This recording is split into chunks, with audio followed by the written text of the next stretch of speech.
মিলে আমাদের নিরাপত্তা গণভোটের পয়েন্ট বলি অনেক কথা হয়ে যাবে নিরাপত্তার সংখ্যা।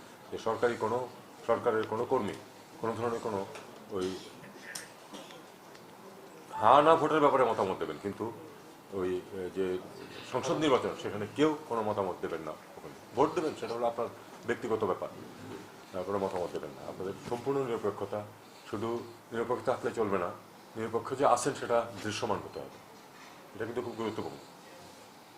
একটা কথা আছে যে it's not enough to work, you must be seen to be working. তো এক্ষেত্রে এটা সাংঘাতিকভাবে প্রযোজ্য। আপনাদের সরকার, আমরা নিরপেক্ষ সম্পূর্ণ, কিন্তু এই হাঁ না ভোটের ব্যাপারে কিন্তু আমরা একটা সত্যিকার একটা পক্ষ হয়ে দাঁড়িয়েছি। আমরা কিন্তু চাই যে হাঁ জয়যুক্ত হোক। আপনারা প্রফেসর ইউনূসের বক্তব্য শুনেছেন।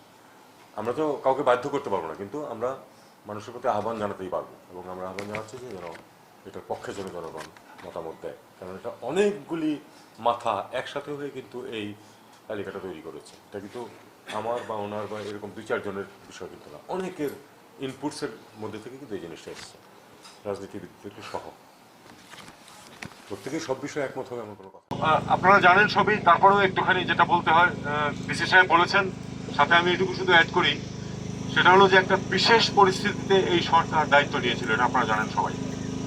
দেশটা একটা ভয়ঙ্কর রকম পরিস্থিতি ছিল, সেখান থেকে এটাকে আবার দাঁড় করানোর জন্য এই দায়িত্ব নিয়েছিল সরকার।